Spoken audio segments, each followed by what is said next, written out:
We are in the residence of Chief Alex Chidi Anameje. He's a renowned economist. For so many years, he was the editor of The Banker, the journal of Chartered Institute of Bankers of Nigeria. He has worked in so many places in the financial and banking industry. He's very vast in econometrics and operation research. We are here to have a discussion with him over the current economic situation in Nigeria. The removal of fuel subsidy, the floating of the naira, the food shortage, inflation, and the challenges the economy is going through right now. Chief Alex Anameje, welcome to CEM Television, sir. Thank you very much. Let's start it from here. Nigeria is experiencing hard time. It's experiencing hard time, and first of all, food is not in enough supply, so the prices are rising. First of all, do you see an end to this food shortage? Thank you very much. There will always be an end. I hope you say there's no end there. It's a hopeless situation. But I don't think we've got to the point of hopelessness. There will always be an end. It's a case of managing appropriately and putting in place appropriate policies. A major challenge, actually, like I have always said, are the policies we put in place. At times, they produce a lot of unintended effects. And that is what we are suffering now. You don't just wake up one morning and say this goes and the other one goes. It has to be planned. It has to be researched on, because that is the essence of research. You research and find out the implications such things are going to have on the economy before you go into it. We are passing a very difficult time, and everybody must sit up. Actually, I've always said it has never been like this. A situation where a vehicle will be passing on the road and carrying food items, and people will be chasing the vehicle to scatter what is in the trailer or whatever. That's not a healthy situation. I believe there will be an end if appropriate management strategies are put in place. That's the condition. Sir, you are a fellow of the Institute of Management Consultants. At this present in time, managing the economy is of strong essence. First of all, the decisions made by this administration from the day it was inaugurated, the removal of subsidy, and the one that follows shortly, which is the floating of the naira. Do you see these decisions taken in a haste? Were they, of course, they were decisions that people expected and anticipated. But what would you say about the way they were taken? Thank you very much. You know, the present administration really campaigned and they mentioned it, that they will remove subsidy. It wasn't a surprise.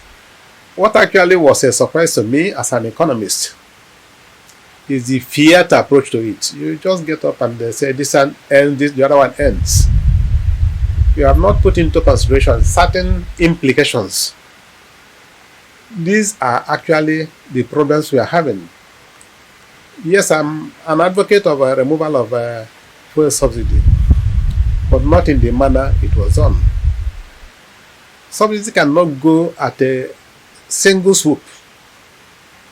That is what we are in now. And at the same time, we will not even recover from it. You come up with the floating of the naira.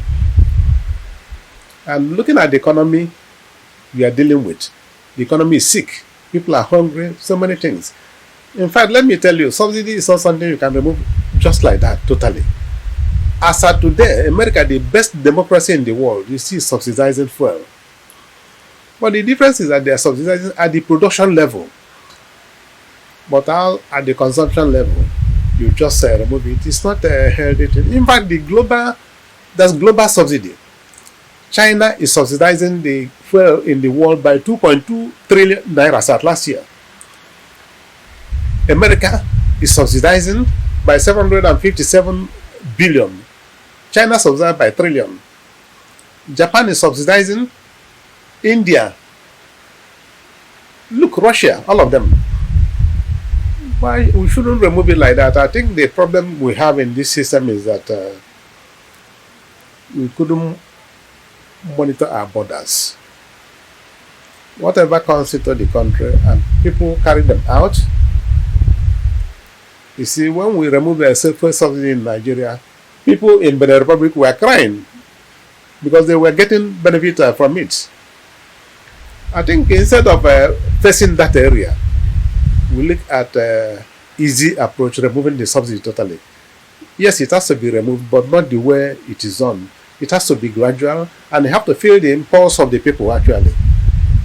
The same thing with the inflation of the naira, like you mentioned. No currency is left for free market forces. Now, there are certain things that you may not have anticipated unless you put that into research. I'll give you an example. I don't know why the foreign buyers and sellers along the street should actually be the people determining the price of the rate of the exchange. Okay. It's a case of the tail wagging the dog. Their market is a very shallow one compared to what the nation had through the central bank. Why should a shallow market be controlling the major market? I couldn't reconcile it. But the answer is obvious. Because as soon as central bank releases money, the money banks will now buy it up and store in their houses. That's possibility of what is affecting us now. Because you can't talk about releasing billions into the economy. Last time it was, I think, 500 million or billion released. And the impact was not fair. It was even when it was released that dollar at the parallel market started going up more. Because somebody has always been there to buy up the whole thing and stock. These are some of the things. Instead of tackling the real issue, we are looking at the symptoms. That's the problem I find with this system. So if we actually look at it and target the people who are causing all these things, of course, there are most of them are politicians. They are the people that make laws and all those things for us. Is there any way out of this? Because a lot of people, the other day, I listened to Arise interview with Patu Tommy, and he made mention of this fact that the government is supposed to go after those who are responsible for some of those challenges the economy is having, rather than taking the approach they have taken. But the question is, what is the best way to tackle these people who the money bags who buy up dollars, stock up food and the rest? What is the best approach economically? Yes, it may be difficult, but it's possible. Okay. You see, like I mentioned, people at high places, if they stop leading it, if we get people who are sincere in their assignments and they do the job the way they should, these problems will go.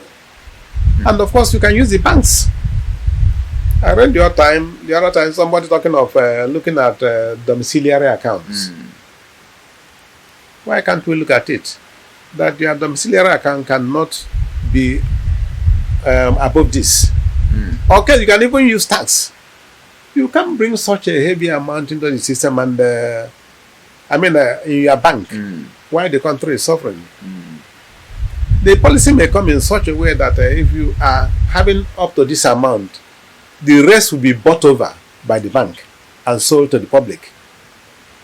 Because the issue is that people have lost interest in the naira, and they believe that keeping their money in dollars will safeguard their future. Because the way the naira is falling on daily basis is amounts to loss of interest by everybody, and nobody wants to store his wealth in naira anymore. You can go from that angle, if I'm asked to say. Although it has its own implications also, because people may start feeling not too, bringing their money into the economy. But if you keep it that you don't keep up to more than beyond, I mean, don't keep beyond this particular amount in domiciliary account. Whatever is excess, the bank will purchase it from you and sell to the public. That will go a long way. And of course, be monitoring the people at the helm of affairs.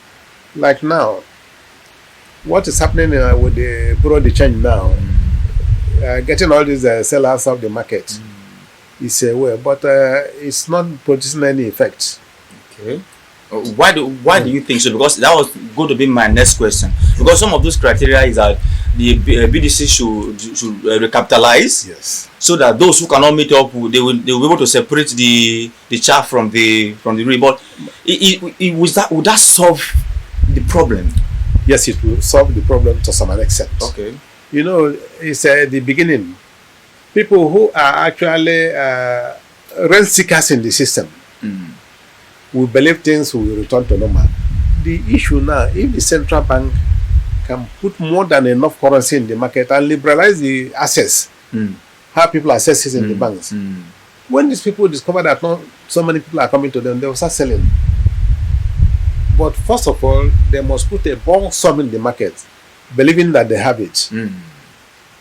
And of course, those at the helm of affairs will tighten their belt a bit. Not the case if somebody is traveling, the commissioner is traveling, or the governor is traveling, or even the head of state. You find a whole lot of people following because they are targeting the estacos and those of them to be paid in dollar. So if the government can actually put enough money into the system and tighten their belt a bit, it will reduce it. And once it reduces it, prices of things will come down. Even this food issue you mentioned will start coming down a bit. And it's a case of management issue, and of course using the monetary policy actually to make impact on it, because monetary policy is an issue. It's an instrument you use to moderate both the exchange rate, the interest rate, and the rest of them. But they are not effective here because we have money bags everywhere. People storing money in their houses. It's not civil to bump into people's houses and start searching their rooms. No, it's not civil. But we can do it tactfully. Central bank must put in more than enough money that will actually bring down the rate of exchange. From there, people who have stock of it, in fact, once they see the exchange going down, the tendency is that they will now go and bring whatever they have to sell. Okay. Lastly, on this issue of dollar scarcity and the rest, there are organizations in Nigeria, and they operate here in Nigeria, but when you seek their service, they charge you in dollars. Is that healthy, or is this permissible in other clients? That is really against the law. Nigerian law doesn't allow that, but nobody is monitoring. In case of people transacting there, I think hotels are given a little exception, especially when the foreigner is coming in. But for a citizen going into a hotel, for example, you charge him in dollar. It's not allowed at all. That cannot be condoned. But unfortunately, things are not working the way they should. And we have people who are actually supposed to enforce it. They hardly enforce it. That is the problem we have.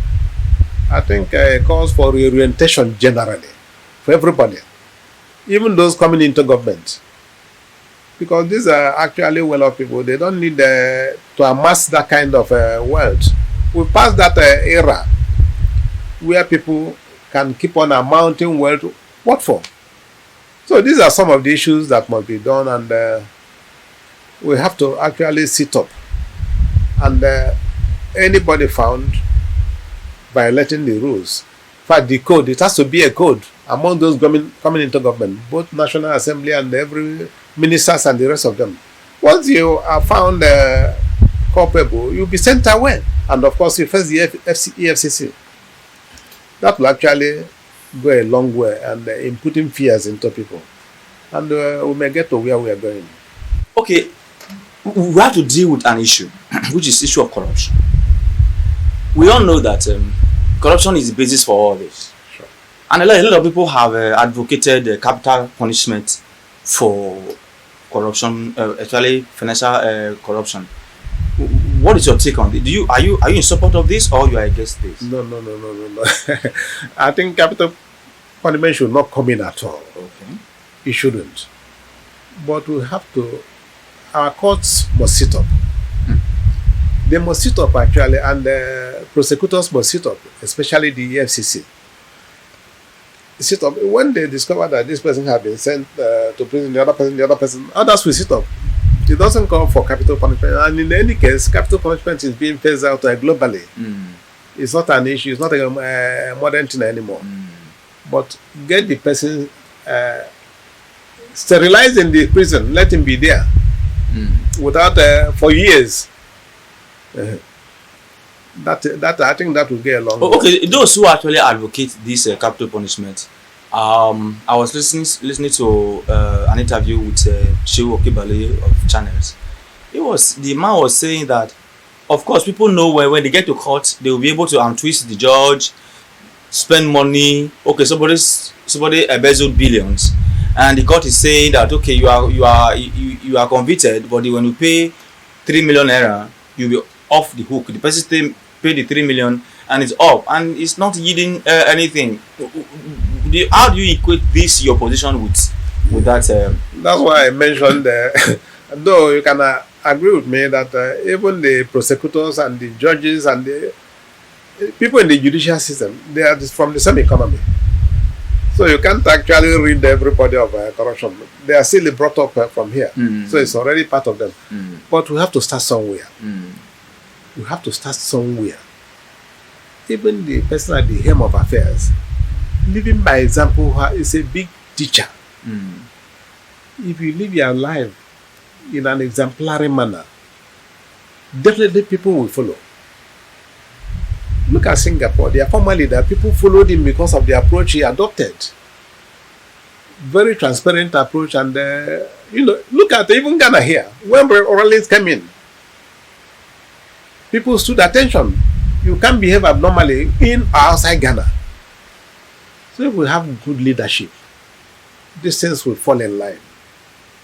You don't need to call any prophet to come and do this and that. Things will fall in line. That's what I'm saying. We have to sit up. Every arm must sit up. The police, the EFCC, these are law enforcement agents, and the law must be enforced. Because we have so many laws, but people still do whatever they like. When you were coming, you must have seen people going on one way. That is with audacity. These are things that must be corrected, and I must be aware. I must be aware of putting them right. I was in Ghana, for example. Ghana. Well, I was rushing for where I was in a taxi. We got to a point where we have to turn the roundabout. There was only one lane. The other lane was empty. And I was telling the driver, I was in a hurry. Can't you go this and we turn? I said, no. You can't do that in Ghana. That only people branching to the right will go that way. That they are going to turn the roundabout. I say, can I have this kind of thing in my country? That's small Ghana. I was in Benin Republic too. Yeah, I know of that in Benin. Yes, and they are very neat. Benin here, small Benin. Talk less of Togo too. But this culture must be built. And the example that the head of state is my brother or my cousin or so, and I go on impunity, that doesn't help anything. It doesn't help. I think the problem is orientation of everybody must be taken very seriously. I believe we'll get there. Nigerians are very hardworking people. They are serious. When they go out, they behave well. Even these local drivers, when they cross to Benin Republic there, they keep to the rule. I went by public transport to Benin Republic, and I discovered that immediately we moved in to Benin Republic, there was a place we came and the policemen were there. They didn't get up. They were sitting under this tree. What they did was to use their whistle to blow. Piam. The driver went and packed, carried his particulars and went to them where they were sitting. And I was saying, can this happen in Nigeria? In Nigeria, you see policemen carrying gun, trying to stop the vehicle, and they'll be trying to dodge them. This is the kind of thing we have, and I don't know what the cause is, but by continuous reorientation, using all avenues available, including the church, including the mosques, maybe people will now start imbibing good behavior. Okay, let's come to the issue of food shortage. Did you see this coming? Is this thing just happening to Nigeria did it take Nigeria by surprise, or are there some indications that this was going to happen? Yes. Food shortage actually is a global issue now. It's not only in Nigeria. It's a global challenge. Even in UK, in Canada, the prices of food are going up. But we are blessed with huge land mass. Some of them virgin land, uncultivated for so many years. But unfortunately, very unfortunately for that matter, the youth that can embark on such a cultivation in the past, we are not encouraged. And that is why you see all of them trooping out of the country. If you have traveled abroad recently, especially UK or US, the number of Nigerian youths moving into the plane, you start wondering. These are the people that should actually do it, and the government needs to encourage them. I'm aware of so many programs in the past. Agri Guarantee Scheme, Anchor Borrower Scheme, and so many other schemes. But they were not properly implemented, especially with the banks. I have to bring in banks here. Because Credit Guarantee Scheme, before you get that credit in the bank, in fact, the planting season must have been over if you apply. So these are some of the things. Our banks are not helping us in that case. Central Bank, I think during the time of Emefiele, that was a good aspect of his regime. He did it, but it never worked. Because how many people? I haven't seen anybody around me that got such a facility. Because by the time you get to the bank, you are frustrated. You'll be told to go and Zoom your dead mother to come and get the collateral. Of course, I don't blame them in a way because they are the risk bearers. The money is released to them, they bear the risk. And they are trying to make sure that this actually recovered at the end of the day. So I think agric is something government must take serious interest in. Not only the central government, the subnational governments too. Some of the state governments did well in the past. I know of a state that brought cultivators from, I think, from Zimbabwe. I don't want to mention any state. I'm not promoting anybody. Yeah. They worked, even rearing cows, doing everything. But I don't think that program is still on. Every governor coming in has his own eye on something else. But if we take agriculture serious, because we have the land resources, we have the 2 million people, even though I don't know whether we're up to 1.5 million now. I mean 200 million people. What are we talking? I don't know whether we're up to 150 million, because most of them are, you see them in UK, see them in Singapore, see them in India, Dubai, US. They've all taken to their heels. If we start it and government gives encouragement like it's done in US too, I continue to cite example, they support them to make sure that they have enough food. Now there's an acute shortage. And in a situation like this, if I'm at the helm of affairs, I will liberalize a bit and get food imported for a short period to get the gap, close the gap, because people are dying. I can't imagine trailer carrying probably bags of rice going from maybe from Kaduna to Lagos, and they stopped on the road and people carry all the bags of rice. It's not a healthy thing. It's not even good for our own image. If I have my way, I open the door a bit, let them import, maybe for a short period of time to bridge the gap. Because agriculture, it takes a whole cycle to produce. If you are waiting, by the time we get to the end of the cycle, maybe about 1/10 of the population may have gone. That's what I would do if I'm in the hem of affairs. We import even this cement and so many other things. If there is acute shortage like this, you open the door a bit. People will bring in something and it will normalize, and then you close the door once more. Oh, okay. While we are still in the midst of shortage, and Nigeria is talking about, as you have said, that we should intensify production, why for the meantime we open the borders. The major challenge to food production, which has been insecurity from the regime of Buhari, is still on. Farmers are still being abducted. It happened last 2 weeks in Jos. Some farmers were still attacked in their villages.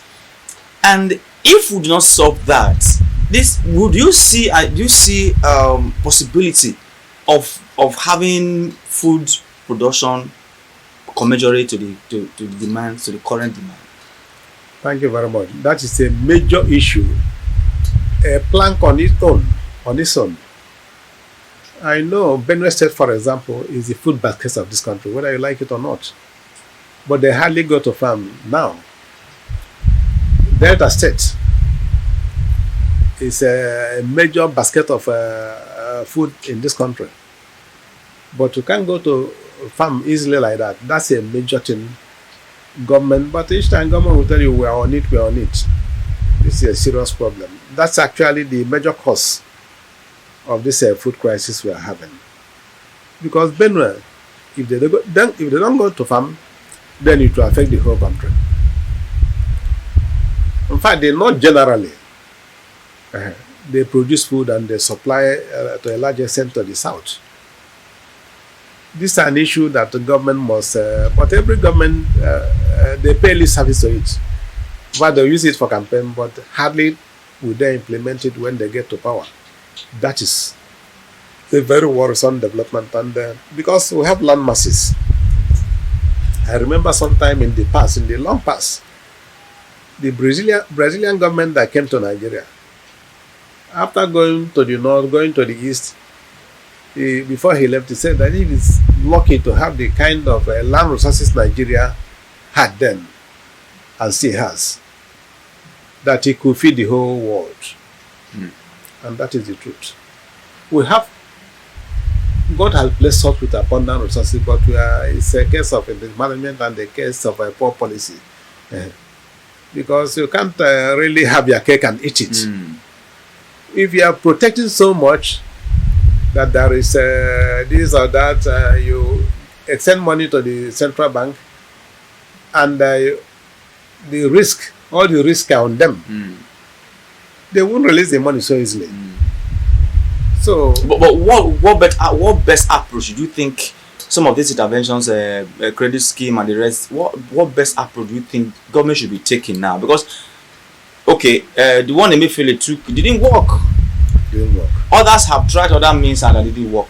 For you, what best approach do you think Nigeria should adopt in getting this credit? That's where I brought in the banks. That you allow them to be the entire risk bearers. The risk CBN is bearing there is very marginal. Okay. CBN should bear part of the risk, and of course monitor to make sure that these credit schemes are working. It's not a matter of you've done it and you stay at Abuja. There must be people that will monitor banks and make sure that they deliver. And there must be incentive for delivering. And of course, sanction for going against what the policy is. Because I agree, bankers are Nigerians. They want to maximize wealth. But that's not the issue. They must take the interests of the country at heart. So I think when they release it, if they can monitor it, let them extend it to other arms to monitor. There are agencies that can monitor it. There are agencies that can monitor, even professional bodies. Give that assignment to the Chartered Institute of Bankers of Nigeria for them to monitor. They will do it and deliver, give you results.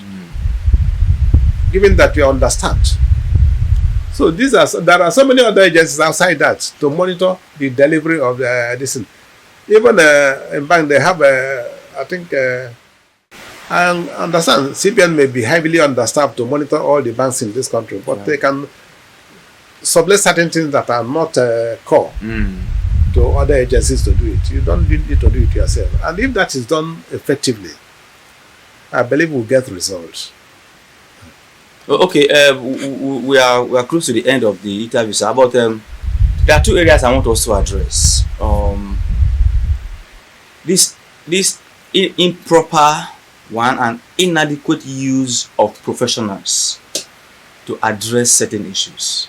Okay, I know that the job of econometrics, for that matter, is to be able to pick out some of those variables that should be addressed that are critical to success of some of those factors and some of those processes and the rest.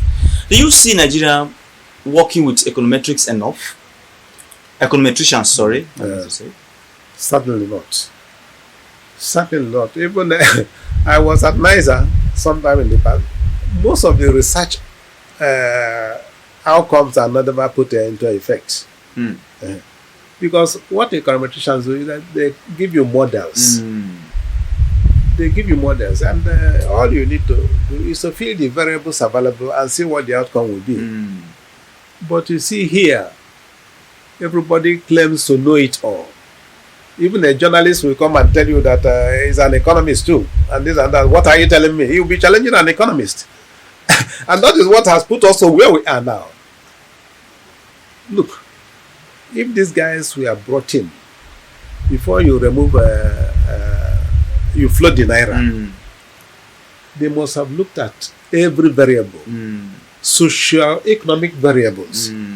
Even this factor of people amassing the dollar and putting it in there, they must have considered it. And of course, find a way to go about it. Then the issue of fuel subsidy, all the issues surrounding it, and the multiplier effect of such impact on the ordinary man, they must have seen it by the models. And they will suggest a way out. It's not that it won't be removed, but it could be done in a way. And of course, the issue of monitoring our borders, that is where the major issue is. Because if the customs do their work effectively, if we have subsidy, we have it in this country. So these are some of the issues. In fact, they hardly use econometrists and economists to fill the gaps where they want to fill.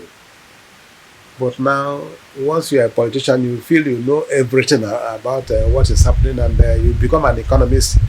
I remember Dr. Phillips described of those days. Described what he said was big E economists and small E economists. Everybody's an economist anyway. Yes.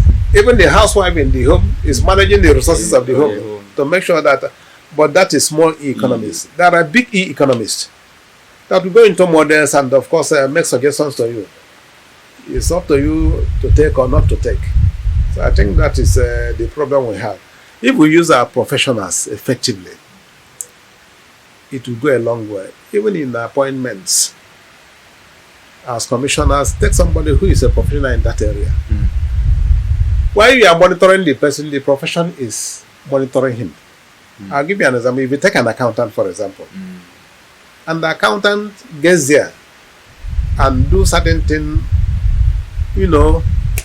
onwards. While you are punishing him, another punishment is waiting for him at ICANN. He may even run the risk of deleting his name from ICANN listen. That's a punishment. But a situation where you want politicians everywhere, politicians, they have no base. They're just like a Rolling Stone that gathers no more. They don't have anywhere they go back to. If you use professionals there, they will go a long way in helping to make sure that things are done properly. I think so. Well, okay, sir. The inflation keeps rising. In fact, for close to 2 years, we have maybe 1 or 2. We have a little decline in inflation. From the last MBS report, we saw another increase. Do you see any decline in the closest future? No, that is an issue. We are talking of food crisis. Nigerian inflation is basically food inflation. Food occupies over 60% of the basket. And as long as food does not come down, inflation will continue to go up. I pray we don't get to the level of Argentina. Yeah. So if we have to fight it, definitely we have to start fighting food. We have to start fighting insecurity that makes it impossible for farmers to get to the farm. Or we start importing food, every food. That once food goes down, inflation will go down. I mentioned it in my past write-up that there's no end to this upward movement on the inflation rate because food has not come down. As long as food is still going up, 60% is a big wedge in the whole inflation basket. So that is the problem we have. And well, I'm not a prophet of doom, but it will be difficult for inflation to come down as long as food is still rising. So we can tackle it from food. If we're able to get food available, then inflation will come down. I advocated initially here that we can give maybe a 6-month period for massive import. Then we close it again. I don't advocate continuous importation, but people can die. If we can say import some other things, why don't we give it to food too? So that we see what the impact, because people are really in difficulty. Although those of them are up there, they do not know. But we interact with the common people and we know what is going on. And I will tell you one other thing, especially with regard to this insecurity. Yeah. You see, even what we have as our GDP today may not be correct. Okay. Because for you to get the GDP, you have to get to the farm, measure the planting, and monitor the farmer, continue following the farmer until he harvests what he has planted. Then you wait, and you know what he has cultivated in this area, what the other farmer has cultivated. That's how to make GDP I'm talking. Exactly. Then you get what you call a raising factor that will raise it for the whole country. And you say that our GDP is like this. But these things are not happening. When you don't expect an enumerator to follow the farmer to the farm when he's not sure of his life. So we keep on projecting GDP, keep on projecting with the help of UNDP. Keep on projecting. So we have not actually got the real GDP of the country. And that is the truth. That is the truth. It's not something, GDP does not end with the urban city. It goes beyond the urban city. How many people have you sampled? At times when I walk on the road, I see even women frying akara. Even women doing all this groundnut, I look at them. These are the people that actually contribute to this, the GDP of this country. But how many of them have been sampled to see what they generate on each activity, which will now be pulled together for you to get what the GDP is all about? And that's the truth. So it's an issue that it takes time. Okay, there's an approach that the president just constituted an economic advisory committee. Sure, I read it. That committee has industrialists, have economists, has a government officials, has politicians, like an all-encompassing. First of all, let's take the first part of the question. Is this not reactive instead of would that be used as proactive? It's better to be late than not at all. And what I admired in that gathering, the people I know out of them are not politicians. And people who are politicians are not necessarily from the president's party. So it was broad-based. I saw it, I said, that's better. Let's hope. I saw even people that are not, they're into manufacturing. Dangote is there, Boa chairman is there, Motor manufacturer is there, and a lot of them. Then the governors, Soludo is there, and Ogun State governor. Yeah. These are the guys, if they sit down actually and brainstorm, because economic policy calls for brainstorming.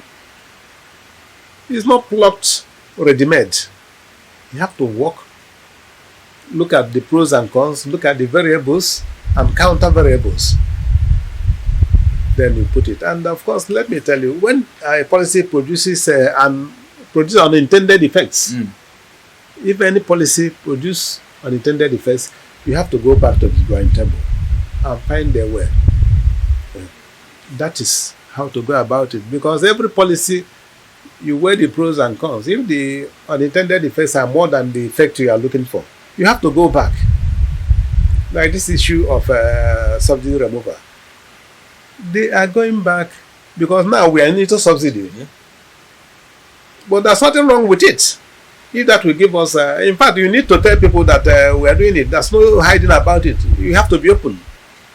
You go back to subsidy again, and of course, make sure, because what is primary is your own economy, not IMF, Yes. not World Bank. You know your economy more than IMF knows the economy, or more than World Bank knows. I was even going to come to that. Sorry to that. I'm cutting you short. Yes. Falana and some other prominent Nigerians have continued to say that part of the problem of Nigeria is IMF. That they come up with these policies, which by it may work, policies that can work in other places, but coming to Nigeria with its own peculiar challenges, they are not always, they don't always consider what is obtainable within, and they just bring up these policies, and our government just adopt them and begin to cause problems. From the period of SAP then till today, we have always had this issue with IMF policies. Sir, what is your position? Do you think IMF is imposing policies that are not working on us? Yes. We need them, just like they need us also. We can actually run away totally from them, but we have to apply our common sense in implementing some of their policies. Beautiful. Because you have to look at your environment. It's not one they say it, you swallow it hook and sinker. Like I mentioned earlier on, America is still subsidizing fuel. But IMF is telling us remove fuel subsidy. America is subsidizing at the production level. Yes, they are subsidizing at the production level because they have people there will keep to the rules. If you subsidize at the production level here, you run a problem because the producer may see sell it at a very high rate. But there, they know they can monitor it. Global level, that's subsidy. I mentioned it, China subsidized last year to the tune of $2.2 trillion. Then America, $757 billion. Japan does. So many other countries. So why can we? I mean, we can't remove it just like that. I'm happy it's coming back, and because the government are very careful about, they don't want to announce it. But we have fuel subsidy now. Then in the case of forex, there's no way you can support your currency. There's no way. But I know they are looking for what to enter their pocket. That is my problem. If all these obstacles are paid, that they will get $1. What are you doing with dollars? What are you doing with it?